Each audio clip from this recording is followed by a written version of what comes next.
Yeah, you know that's looking sick. Yeah, I got horrible lighting.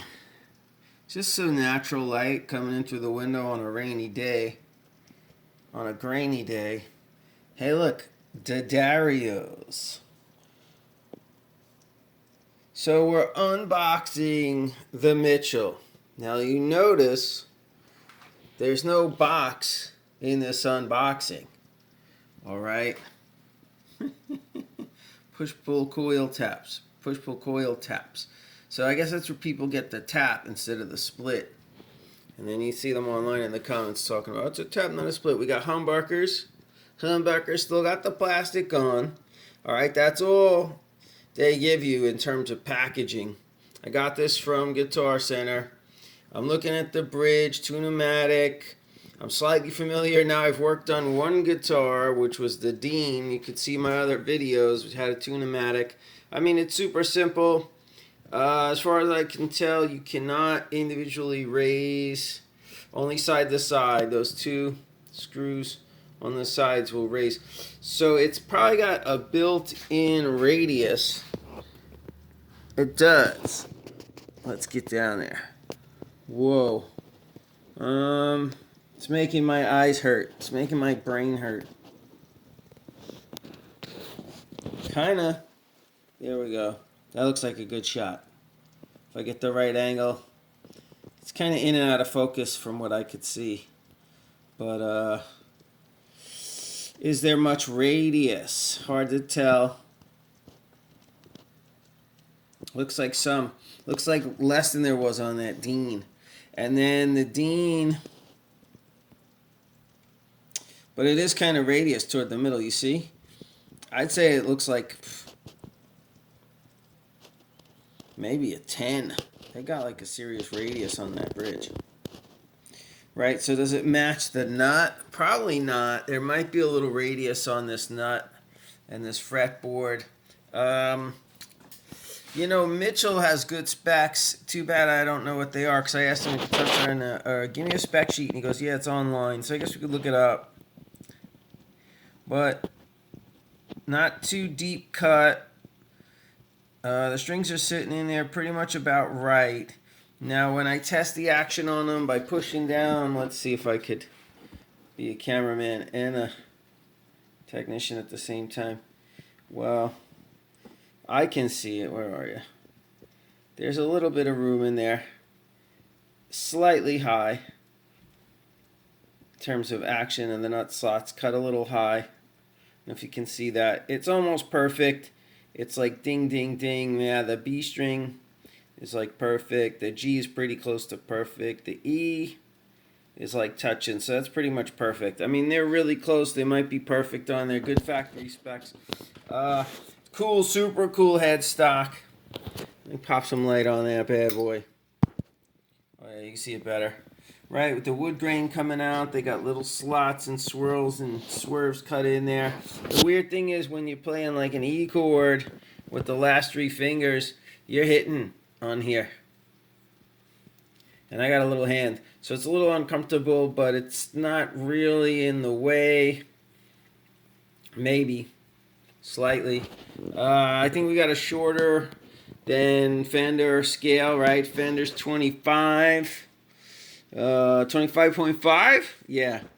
This might be 24.5, more along the Gibson style, right? The single cut style. So this will be my first short scale guitar. Yeah, there's a steep angle coming down from that bridge for sure.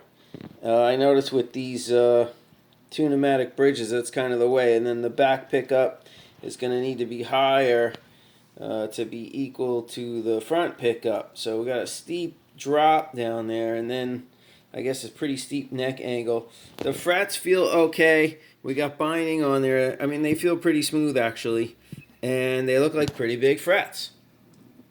Yeah, so we could grind and file on these if we had to. I haven't run a fret rocker on them yet, but there's no buzzing. It plays in tune. The intonation is way off at the 12th fret. They're all sharp. They're all sharp, so they all got to come back. Looks like there's plenty of room on there. So we should be fine. Plenty of room to come back. I think we're going to be good. Good. No floating trim.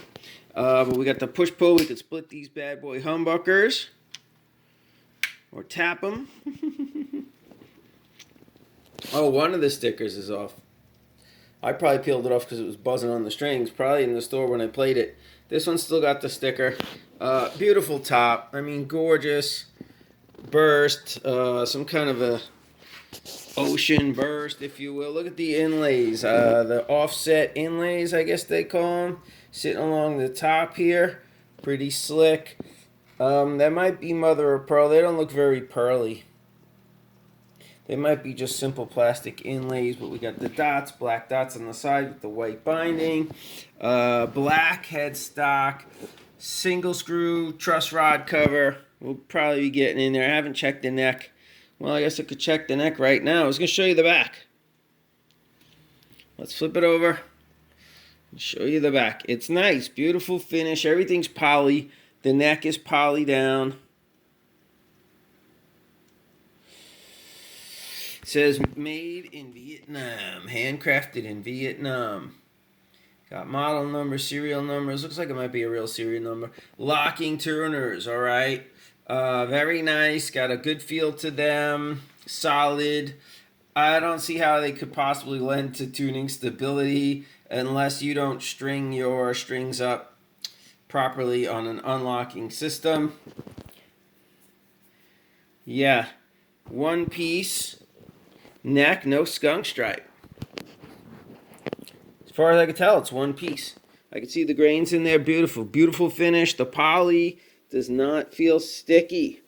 Usually hate on the poly. I might end up bringing some sandpaper to this, maybe like a 1500. Back in the day, I would take all the finish off. I took it all off on my Strat. Different finish, maybe nitro. I don't know, maybe a stickier finish. But that was my first mod. Right, so a neck through, I believe. But we got a nice little handshake there. I'm going to be getting into that switch because they gave me $50 off, and I realize now I'm laying on it. But yeah, beautiful back. You can see the grain looks like mahogany all the way through. Very thick. We got the cutaway for the belly cut, and the cutaway for the upper fret access. So beautiful finish, very glossy, a lot of nice little features. The strap button, the plug, the whole bit. I want to get it up off of that switch. It's kind of annoying me. So what? We got decent frets. Right, there's the other strap button. Yeah, no, the frets feel pretty smooth. I mean, I don't know. They always feel like they're a little bit sticking out to me. On one of my guitars, maybe it was the Acoustic Strat or the Strat, and I filed them down really crazy like, and you can't feel nothing. There's only, I mean, it's not butter. Be good to do the sock test, right? I'd give it a 4 out of 5. How about that? Action crazy high, y'all. Over 3. Even pushing down, when I push down on the first fret, I'm getting about 3 mils on the high end. And, I mean, it's playing in tune. It doesn't seem to be ringing out super bright. Pretty good. Maybe better than I thought. But maybe not as good as some of the other guitars. So, there it is, in a nutshell, Mitchel. I got to replace the 3-way switch. So instead of $400, I got this bad boy for only $200. It was on sale, and they took another $50 off for the broken 3-way. The 3-way works in the middle position and the lower position. And in the middle, I get both pickups, so I know the pickup's fine. But, no, in the bridge, I mean the neck position, only nothing. In terms of finish, imperfections, or whatever, I have to look pretty close and hard to really find anything. Nothing stands out in my brain that I can remember. I love the rosewood. It looks like real rosewood. It's kind of a light rosewood. We got a lot of stripes running down the middle. As opposed to my Galari, looks like we got some fake rosewood. I don't really like tuners on both sides. It confuses me. I like them all on one side, kind of the way Fender does it. But I love the cute little headstock, and it looks like a very portable guitar. It's heavy for a small guitar, and it's not. I mean, it's full scale, right? But um, that's a good 7. That's a good 7.5 pounds. Might even be an 8. Might be close to 8.